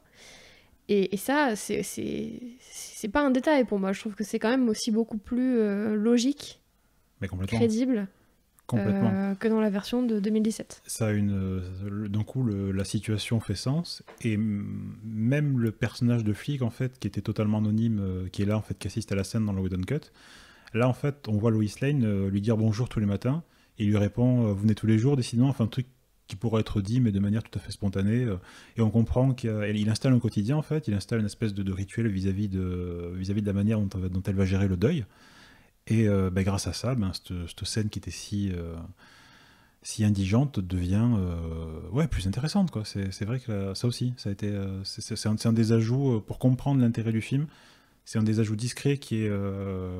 c'est une clé en fait qui déverrouille beaucoup de choses. C'est ces personnages secondaires qui prennent un peu corps. Moi j'ai un autre exemple, tu parlais donc du policier qui est affecté à la surveillance du mémorial de Superman. Il y a aussi cet agent de maintenance ou de nettoyage qui est pris en otage par Steppenwolf dans la scène dont on vous parlait juste avant en fait. Dans les égouts, donc. Ouais, dans les égouts. Il a quand même quelques plans. Enfin, je veux dire, il existe, mais ça a beaucoup plus de sens dans la Snyder Cut parce qu'il y a un peu plus de temps d'écran et c'est. Les choses sont amenées, ouais. Ouais, il y a un plus d'émotion, quoi. Alors, on va aborder la dernière ou avant-dernière partie du podcast. Il y a quelque chose d'un peu plus léger et d'assez utile pour comprendre ce qui a pu nous séduire ou pas là-dedans, dans la démarche. C'est quelques passages qu'on trouvait vraiment ratés, voire ridicules dans le Whedon Cut et qu'on a trouvé crédibles.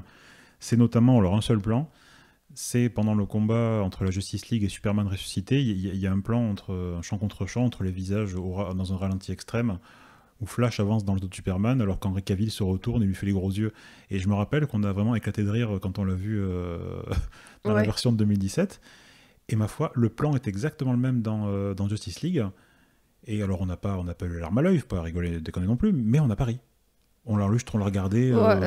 Moi, ça m'a fait sourire quand même. Ouais, mais vite fait, quand on s'est pas regardé en étant, on n'a pas pouffé. Je t'ai regardé, tu m'as pas regardé. Ah, moi j'étais ému de ouf, tu vois. Non, mais en tout cas, ça n'a pas occasionné un fou rire mémorable, qu'on s'est dit bon, non. Pourquoi le plan est pas différent, mais les choses ont été amenées différemment. Il y avait une scène qui faisait écho à ce plan dont tu parles. à la toute fin de la version de 2017. C'est une scène rajoutée post-générique, je crois, ou juste avant le générique, dans laquelle on voit Flash et Superman qui font une course de vitesse. Ouais, qui est totalement... Et ça a été effacé dans la Snyder Cut, et enfin, tant mieux, parce que c'était la cerise sur le gâteau du grotesque, quoi. C'était affreux. C'était un gag final, en plus, tout ce qu'il n'y a pas à faire dans un film aussi, qui a autant le cul entre deux chaises. Autre chose qui nous avait bien fait marrer et qui ici devient assez... bon, c'est pas du David Lean non plus, mais c'est assez plaisant. Ce sont les retrouvailles entre Martha Kent, Lois Lane et donc Clark Kent, Superman, quand une fois ressuscité, il s'envole dans le Kansas, donc il est avec sa femme et sa mère qui le retrouvent là, dans des champs. Il a une réplique en fait qui a été modifiée. Dans le Whedon Cut, Amy Adams, donc Lois Lane, lui dit tu sens bon. Il lui répond mais c'était pas le cas avant. Donc c'est une espèce d'humour un peu collégial. Enfin la réplique a l'air d'être sortie de Buffy, quoi. J'ai l'impression de voir Cordelia Alexander en fait se faire une blague en sortant du lycée. Et ce qui marchait dans Buffy ne marche pas du tout ici, quoi. Je sais pas si c'est vraiment une ligne écrite par Whedon, mais ça y ressemble comme deux gouttes d'eau. Et en revanche, dans le Snyder Cut, elle dit it speaks, genre oh il parle. Il lui dit ensuite c'était pas le cas avant. Et là en fait on ne rit plus. Donc on n'a pas la larme à l'œil, mais la scène gagne en sobriété. Et la solennité voulue par les retrouvailles, eh ben on y croit. En fait, je sais pas toi, mais on a un peu plus adhéré en fait à ce que voulait raconter la scène, quoi. Si, et puis la scène est aussi un peu plus longue. Il y a quelques plans dans la maison. Ça se résume pas en fait. C'était ça aussi le problème dans la version de Joss Whedon, c'est que en fait la scène de retrouvailles dans le Kansas entre Clark Kent et Lois Lane se résumait quasiment à cette boutade ridicule, quoi. Donc, Et là-dessus arrivait la mère de Clark en larmes et elle lui disait c'est très rapide. C'est expédié en fait, mais ce qui était le malheur de cette version 2017. Autre scène du coup qui nous a paru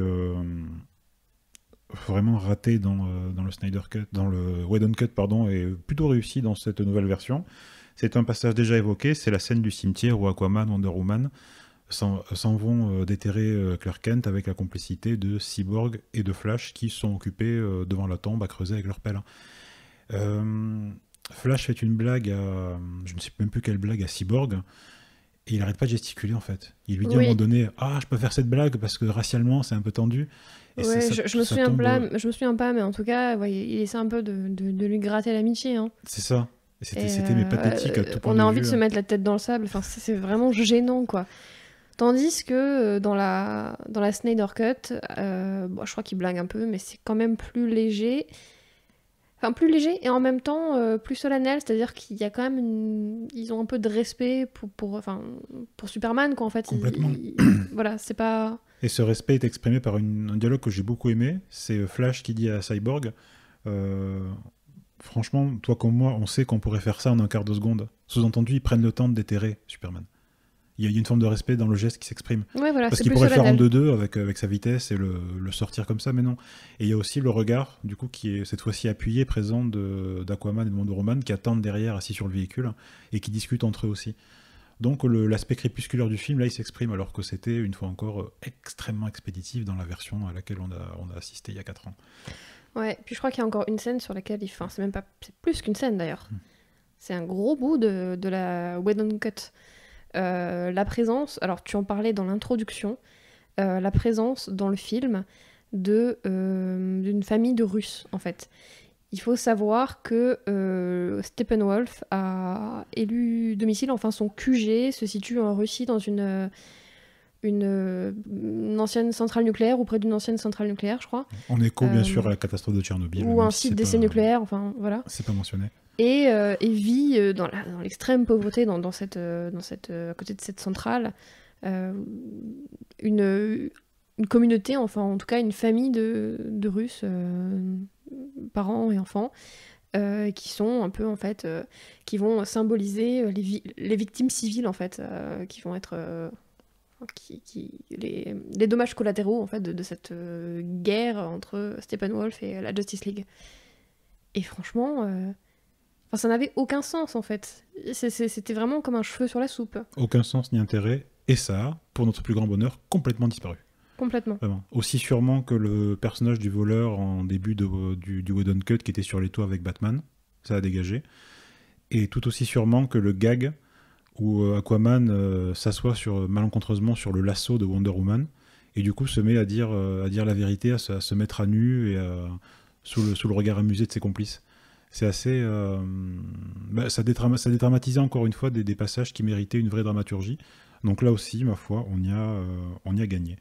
Dernière... Oui, et puis je précise juste que la scène de combat final, bon, elle reste trop longue, mais elle est beaucoup plus digeste et beaucoup plus lisible, structurée, que dans la version de 2017. Dont on se désintéressait en fait à ce stade-là, parce que... Dans la version de 2017, on avait l'impression que la Justice League n'avait pas de stratégie, pas de plan. On avait Cyborg qui essayait, qui chope le cube dès le départ et qui essaie de le pirater en quelque sorte. Et puis les autres, un peu vagues à leurs occupations. Cette famille de Russes, elle servait juste en fait de contrepoint en fait, voilà pour. Je crois qu'en fait le but aussi c'était de permettre à Flash et à Superman d'entrer en compétition parce qu'ils sont en compétition pour aller les sauver parce que la famille s'est échappée dans un vieux véhicule pourri. Pour permettre aux civils d'être évacués. Enfin, ça n'avait pas de sens. Aucun intérêt. Vraiment. Ici, ça détournait l'attention de l'enjeu central de la scène, en fait. Il y a un semblant de stratégie, c'est-à-dire que Cyborg a besoin de Flash pour entrer dans le cube. Et les autres ont aussi des rôles prédéfinis et voilà, c'est beaucoup plus intéressant. Et ça nous amène à la toute dernière et assez brève partie du podcast, qui vont être non plus des petits comparatifs entre Whedon Cut et Snyder Cut, mais un ou deux passages qu'on a retenus et qui sont purement 100% inédits. Alors le premier qui est sur lequel on va pas s'attarder, c'est donc la scène dans le climax où Flash, pour sauver son équipe, décide de franchir ses limites et va aller tellement vite qu'il va littéralement remonter le temps. Et sa course va en fait reconstituer tout le décor qui a été détruit. Et donc du coup, de manière symbolique, ressusciter tous les belligérants. Donc ça, c'est un écho, évidemment, à la scène du Superman original de Richard Donner, où pour sauver Lois Lane, le fils de Krypton faisait le tour de la Terre à une vitesse phénoménale, au point de remonter le temps. En fait, la planète entière, on voyait les ponts se reconstruire, les catastrophes se résorber. Donc, autant vous dire que visuellement, le film de Richard Donner tient beaucoup mieux la route que Justice League, parce l'idée est intéressante, mais à l'écran, ça reste vraiment un pâté indigeste de cailloux, d'éclairs et de débris absolument indigestes. Mais en tout cas, il y a quand même une intention de donner à Flash une véritable fonction en fait là-dedans. C'est mille fois plus intéressant de devoir faire ça que de courir après le petit camion de la famille russe pour lequel on n'avait aucun intérêt, ni affectif, ni thématique, ni quoi que ce soit. Et enfin, c'est là que le bas blesse quand même. Justice League est structuré en 6 parties qui sont extrêmement définies. Il y a marqué partie 1 avec un sous-titre, partie 2 avec un sous-titre, partie 3. Donc vous pouvez le regarder d'une traite comme on a fait, parce que c'est un film qui est pensé sur 4 heures, ou vous regardez une partie, 2, comme vous voulez. Il y a un épilogue. Et dans cet épilogue, on a eu la très très mauvaise surprise de voir que il y a une scène post-générique, la bonne surprise déjà de voir qu'il y a une scène qui était post-générique dans le Whedon Cut, le moment où Lex Luthor s'échappe de sa prison, qui n'est plus une scène post-générique, c'est-à-dire un petit ajout pour titiller les fans, mais qui est carrément inclus dans l'épilogue et dans la narration centrale. Donc là, on pouvait se dire, ouf, il ne va pas y avoir de petites digressions, le film continue de filer droit, et en fait, allez savoir pourquoi. Après ça, on a une scène de rêve qui est esthétiquement et volontairement extrêmement proche dans des tons or et ocre de la scène de rêve de Batman v Superman, où on a un aperçu de l'apocalypse avec une conversation interminable entre Batman et le Joker. Et joué par donc le Joker le plus récent de l'univers DC, joué par Jared Leto dans Suicide Squad. Et là, malheureusement, c'est fou parce que l'épilogue seul nous a paru mais beaucoup plus long que le film entier. C'était terrible. Ouais, je l'ai mal vécu. Tu parlais tout à l'heure de scènes inédites. On l'a peut-être dit en introduction, mais je pense qu'il faut le redire ici. La Snyder Cut, c'est moins un director's cut qu'un remake finalement ou une refonte d'un film en fait. Bien sûr, c'est ce qu'on disait en introduction. Ouais, c'est un nouveau film, faut le marteler. Hein. Un nouveau film, mais avec les mêmes éléments. Donc c'est assez troublant d'ailleurs. Donc tu parlais de scènes inédites. Moi, effectivement, je sais qu'il y a des scènes quelles scènes sont inédites, mais elles le sont toutes d'une certaine manière parce que de toute façon, les dialogues ont été réécrits. Beaucoup de plans qui ont été ajoutés, d'autres qui ont été retirés. Et surtout que c'est un film qui a été refondu dans un moule différent, avec un ton beaucoup moins léger, beaucoup moins comique, ou en tout cas les petites blagues marchent mieux. Et donc globalement, c'est pas un bon film, c'est pas un film que j'ai envie de revoir, mais il y a un vrai travail, il y a une vraie plus-value en fait. Il a un intérêt ce Director's Cut, enfin cette Snyder Cut. Et j'aurais pu avoir un avis encore plus positif sur le film s'il n'y avait pas cet épilogue, mais pour moi c'est une catastrophe en fait. Enfin, cette scène de rêve en particulier, pas l'épilogue, parce que les 5 premières minutes sont pas mal. Et finalement, j'étais contente d'avoir vu un film un peu plus structuré, un peu plus profond, toute proportion gardée. Et surtout, j'avais espoir que Zack Snyder donne une conclusion digne de ce nom à cette histoire. C'est-à-dire une vraie conclusion, et non pas une ouverture sur un Justice League 2. Et il a fait pire que ça. Cette scène de rêve, c'est une sorte de trailer hyper long d'un futur, Justice League d'une suite en fait. Et j'ai trouvé ça mais complètement déplacé. C'est exactement le mot qui m'est venu à l'esprit quand je l'ai vu. On a totalement oublié, toi comme moi, quand on a regardé le film, il me semble qu'il y avait le Joker qui était teasé dans les bandes annonces, qui était tombé quelques mois avant, quoi. Et que je l'avais pas vu en fait. Et ouais, moi j'y pensais plus qu'il était là, donc j'attendais que ça raccorde des wagons. Et c'est une scène qui esthétiquement est pas inintéressante parce que la conversation est faite vraiment de gros plans sur les visages de Ben Affleck, donc en costume de Batman, et du Joker qui est assis sur une carcasse de bagnole dans ce décor qu'il faut vraiment imaginer très apocalyptique. Mais c'est d'une... Oui, on dirait Mad Max en fait. Ouais, il y a un petit côté Mad Max, ouais, mais c'est d'une longueur interminable. Et en fait, c'est un boulet que le film se traîne.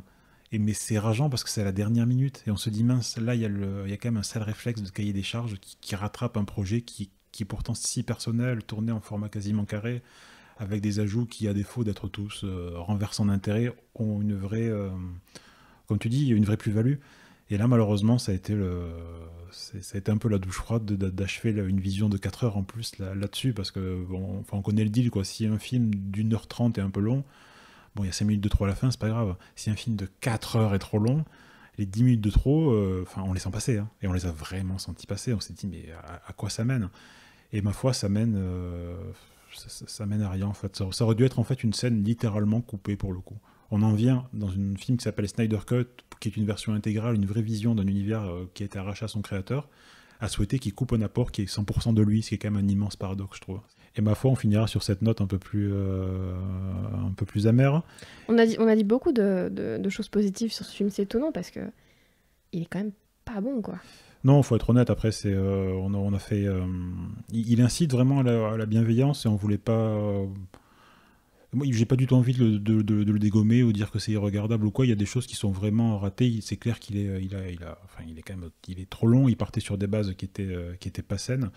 Je pense que c'est pas ça qui va te faire courir après le prochain film de Zack Snyder. Il faut être honnête.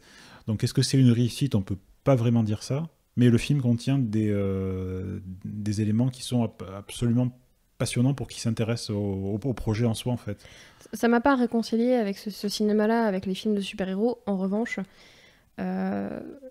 c'est un vrai projet artistique. Enfin, on sent qu'il y a quand même un travail de metteur en scène. D'ailleurs, je pense qu'il a tout supervisé, probablement, à la manière d'un Peter Jackson. Enfin, on peut l'imaginer. Hein. Il y a un vrai travail derrière ce film. C'est incomparable avec Avengers.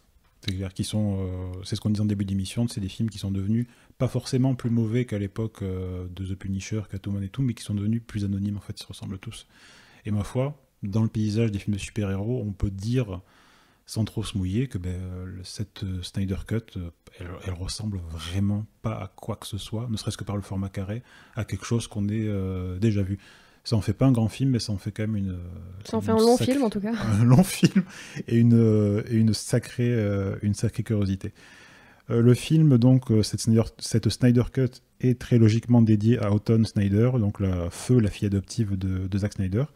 Et le générique de fin est bercé par une reprise du Alléluia de Leonard Cohen qui est chanté par Alison Krauss. C'est une amie de la famille qui a également chanté cette reprise durant les funérailles de Autumn Snyder. C'est vraiment ça le morceau du générique, parce que c'est pas plutôt Song to the Siren? On l'entend, hein. Alléluia, c'est sûr et certain, on l'entend, qui berce... D'accord, alors moi j'en profite puisque tu parles de ça quand même, parce que c'est une chanson que j'adore, une chanson de Tim Buckley à l'origine, qui s'appelle Song to the Siren, et qui est reprise ici par une chanteuse britannique, je crois, qui s'appelle Rose Betts, et c'est une belle version. Ça concluait magnifiquement quand même. On a quand même écouté les chansons de générique quasiment jusqu'au bout, quand on s'est laissé bercer par le... Oui. Il y a des choix qui sont étonnamment... Alors, étonnamment non, vu le contexte tragique où le film s'est fabriqué, mais qui sont agréablement doux, en fait, pour un film aussi bruyant. Donc ça aussi, ne serait-ce que... C'est une petite touche finale qui est assez plaisante. Et moi, la grande question, c'est maintenant qu'on sait que les fans ont le pouvoir de ressusciter un film qui n'existait pas, est-ce que on va voir fleurir un jour un hashtag Release Miller Cut? Parce que rappelons que même si l'affaire est classée depuis longtemps, donc George Miller, réalisateur de Mad Max que tu citais il y a quelques minutes, devait initialement réaliser un film Justice League. Bon, c'était il y a vraiment des années. C'est tombé à l'eau. À l'époque, il n'était pas encore le réalisateur de Mad Max Fury Road, quoi. Il était vraiment dans sa période sur les Happy Feet, moi que j'aime beaucoup. C'est un film vraiment sur la longue liste des films qui se feront jamais. Mais ma foi, vu qu'apparemment en 2021 tout est possible, est-ce qu'on aura un équivalent un jour? Je sais pas. Mais en tout cas, je le disais en début d'émission, je suis assez content qu'au milieu de toutes les pétitions pour faire réécrire la saison 8 de Game of Thrones, pour faire retirer l'épisode 8 de Star Wars de la chronologie, pour dire que tel acteur mérite pas son rôle, tous ces torrents de méchanceté, en fait, des gens qui se sont dit non, mais c'est un film qu'on a envie de voir, on est attaché à cet univers. Et il y a un truc en fait assez bienveillant qui est né de cette action-là. Oui, certes. Je suis d'accord avec toi, et en même temps, je pense que s'ils lui ont donné carte blanche, s'ils l'ont fait, c'est aussi parce que c'est bankable, quoi. Enfin, mais ça reste une machine à fric. Il y a de la thune, mais je dis que ça serait pas forcément arrivé si les gens qui ont envie de le voir ne s'étaient pas manifestés. Ça serait sûrement tombé dans le... Est-ce que lui aurait eu la motivation pour se remettre à bosser là-dessus? Je sais pas, donc c'est... Voilà, c'est un aspect industriel du projet qui est plutôt attachant, ma foi. On a fait le tour de la question, il me semble. Merci beaucoup, Mathilde, pour ton immense abnégation. L'Infini Détail, c'est aussi, comme vous le savez, un site internet, infinidétail.com, où on écrit des tonnes de critiques de cinéma, de news et quelques interviews. C'est donc, comme vous le savez, déjà un podcast dont tous les épisodes sont disponibles sur notre chaîne YouTube. On a aussi un magazine papier dont il reste encore quelques exemplaires à la librairie Ombre et Lumière, la faction cinéma de Ombre Blanche à Toulouse, qu'on salue une fois encore très chaleureusement. Et enfin, on a ouvert un compte Tipeee qui est très facilement trouvable, tip3e.com/infinidétail, c'est compliqué, tout attaché. Donc tout geste est le bienvenu, histoire qu'on puisse continuer cette belle aventure de façon aussi indépendante qu'on l'a menée jusqu'ici. Merci à tous, à bientôt.